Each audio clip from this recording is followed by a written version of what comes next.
નમસ્કાર. FY BCom semester 2 company લો.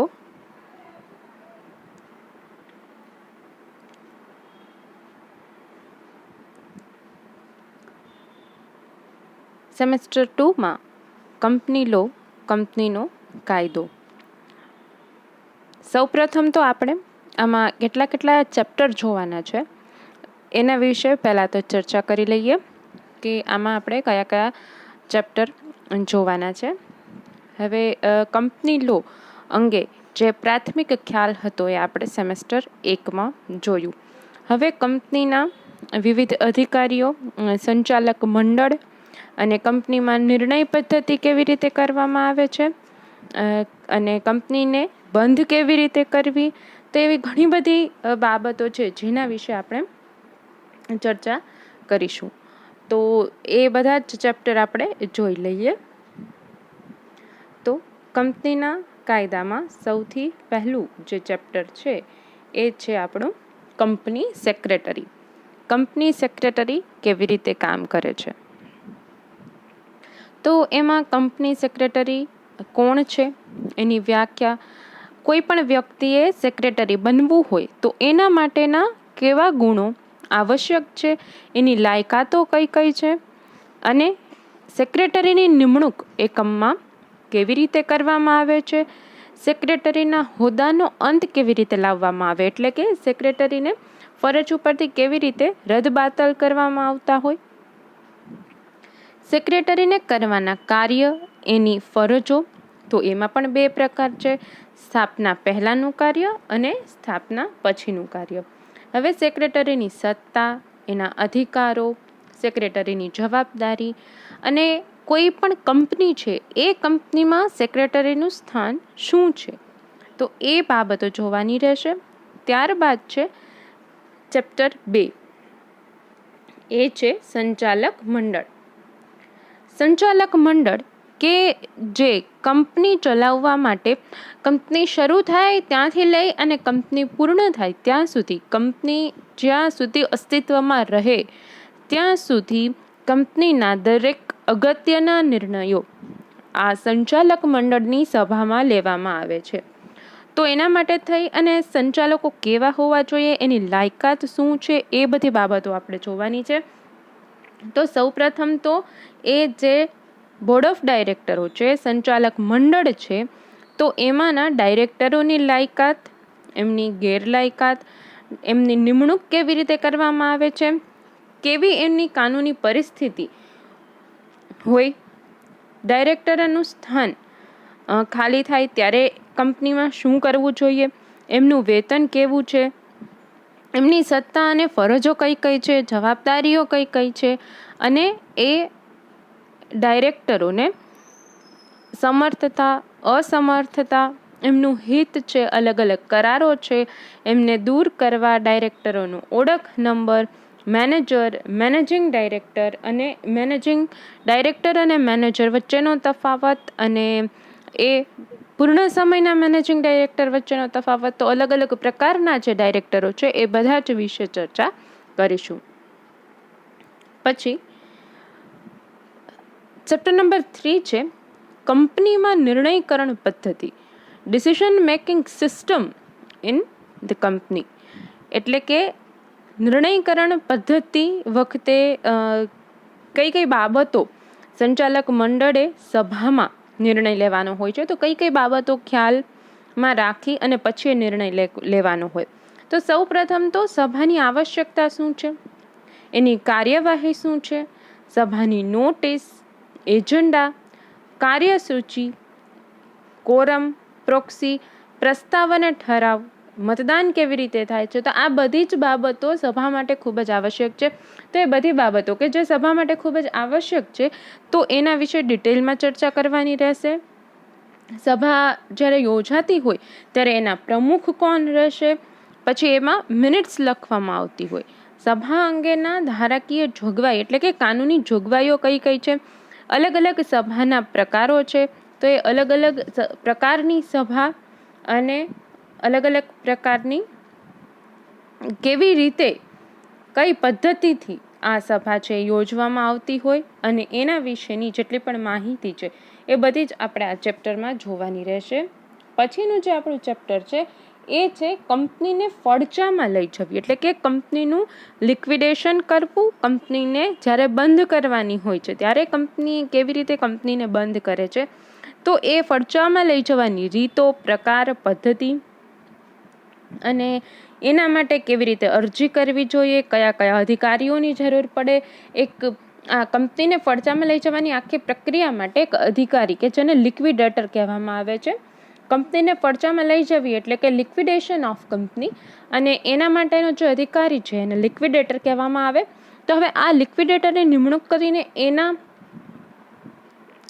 માર્ગદર્શન હેઠળ સંપૂર્ણ કામ કરવામાં આવતું હોય. તો કંપની છે એને ફરજિયાત ફડચામાં લઈ જવામાં આવે છે, એટલે કે ફરજિયાત બંધ કરવામાં આવે છે કે કંપની સ્વૈચ્છિક રીતે પોતે બંધ થાય છે, અને કઈ કઈ બાબતોનું બંધ કરતી વખતે ધ્યાનમાં રાખવી જોઈએ, અને લિક્વિડેટરની નિમણૂક, સત્તા, ફરજો, એનું મહેનતાણું શું છે, અને લિક્વિડેટરનો અહેવાલ હોય, અને કંપની બંધ કરતી વખતે તપાસ સમિતિ હોય તો એનો અહેવાલ છે. તો આ બધી બાબતો આપણે આ ચેપ્ટરમાં જોવાની છે. અને સૌથી છેલ્લું જે ચેપ્ટર છે એ છે કંપનીના કાયદા પર કેસ સ્ટડી. તો અલગ અલગ સમયે અલગ અલગ દેશમાં જે મુજબ કોઈક ફ્રોડ થયા હોય, કોઈ કંપની સાથે છેતરપિંડી થઈ હોય, તો એવી બધી જે બાબતો બની હોય એ સમયે એ દેશની અદાલત દ્વારા અલગ અલગ ચુકાદા આપવામાં આવેલા હોય. તો હવે એ ચુકાદાઓ અને એની સાથે સાથે કંપનીના કાયદા ઉપર આવા અલગ અલગ પ્રકારના અલગ અલગ સમયે કઈ કઈ કંપનીએ કેવા કેવા ચુકાદા આપેલા અને એનું પરિણામ શું આવેલું, એ બધી બાબત છે એ આપણે આ કંપનીના કાયદાની કેસ સ્ટડીમાં જોવાની છે. તો આ આપણે જે પણ કોઈ ચેપ્ટર્સ છે આ સેમેસ્ટરના એના વિશે આપણે ચર્ચા કરી.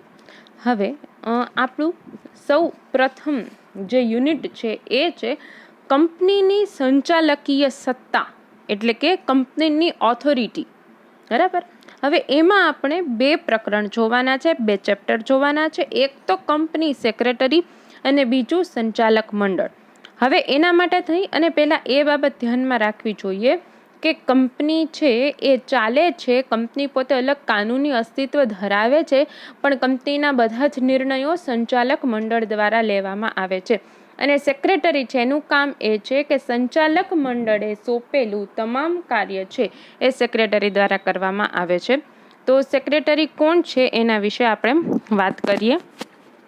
એવું કહેવામાં આવે છે કે સેક્રેટરી છે એ સંચાલકોના સલાહથી અને જે પણ કોઈ વહીવટી બાબતો હોય એ વહીવટી બાબતો માટેનો ઉચ્ચ અધિકારી અને સંપર્ક અધિકારી પણ છે. કારણ કે બોર્ડ ઓફ ડાયરેક્ટર, સંચાલક મંડળ પછી જે પણ કોઈ વ્યક્તિ આવે એ સેક્રેટરી છે. સેક્રેટરીનું કામ છે બોર્ડ ઓફ ડાયરેક્ટરે સોંપેલું બધું જ કાર્ય કરવું.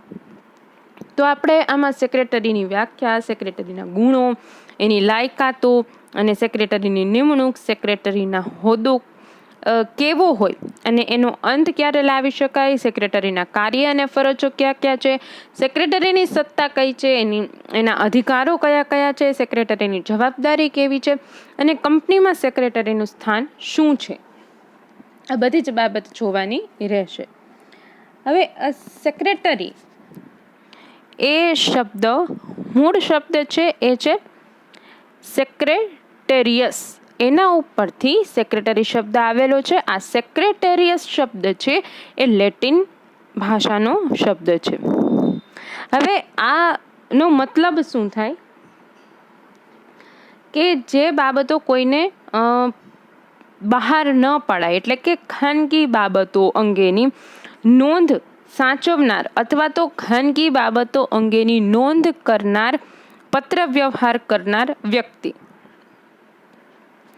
જૂના સમયમાં શરૂઆતમાં રાજાઓ હોય કે એમના જે ખાનગી પત્રો હોય કે જેની જાણ કોઈને કરવાની ન હોય અને માત્ર એક જ વ્યક્તિ સુધી એ બાબતો પહોંચાડવાની હોય, તો એ સમયમાં આ જે પત્ર વ્યવહાર કરતો વ્યક્તિ હોય અથવા તો અધિકારી હોય, બરાબર, તો એ વ્યક્તિને સેક્રેટરીનો હોદ્દો ત્યારે આપવામાં આવતો અને એના આધારે પછી ધીમે ધીમે અત્યારના સમયમાં કંપનીમાં પણ સેક્રેટરીનો હોદ્દો છે એ આગળ વધ્યો છે. તો હવે એ ખાનગી રહસ્યો જાળવી શકે, દસ્તાવેજો, પ્રમાણપત્ર, એના જેટલા પણ રેકોર્ડ્સ છે, આ બધી જ વસ્તુ પત્ર વ્યવહારની સાથે સેક્રેટરી છે એ જેમ જેમ આ બાબતોનો ઉપયોગ વધતો ગયો એની સાથે સાથે જ આ બધી જ બાબતો સાચવનાર વ્યક્તિ તરીકે સેક્રેટરીનો જે કોન્સેપ્ટ છે એમાં પણ વધારો થતો ગયો. હવે સેક્રેટરી છે એ કંપનીમાં ખૂબ ઉચ્ચ અધિકારી તરીકેનું સ્થાન ધરાવે છે અને એ કોઈ પણ એક કંપનીનો સેક્રેટરી એ મોભાદાર વ્યક્તિ ગણાય છે. તો આ અલગ અલગ સંસ્થાઓમાં, કંપનીઓમાં આવું કાર્ય કરનાર વ્યક્તિની જરૂર પડે છે અને એ ઘણા બધા અગત્યના કામ અને જે કહી શકાય કે કંપનીના મોટા ભાગના અગત્યના કામ સેક્રેટરી દ્વારા કરવામાં આવે છે. સેક્રેટરીની આપણે વ્યાખ્યા જોઈએ એ પહેલાં એ જોઈએ કે ઓક્સફર્ડ ડિક્શનરીમાં આપેલી વ્યાખ્યા અનુસાર સેક્રેટરી કોણ છે. સેક્રેટરી એટલે એવી વ્યક્તિ કે જે બીજા વતી લખવાનું કાર્ય કરે છે. મુખ્યત્વે અન્ય વ્યક્તિઓ, મંડળીઓ, કોર્પોરેશન કે જાહેર સંસ્થાનો માત્ર પત્ર વ્યવહાર કરવા, રેકર્ડ સાચવવા કે અનેક પ્રકારના ધંધાકીય વ્યવહારો કરવા માટે તેની નિમણૂક થાય છે.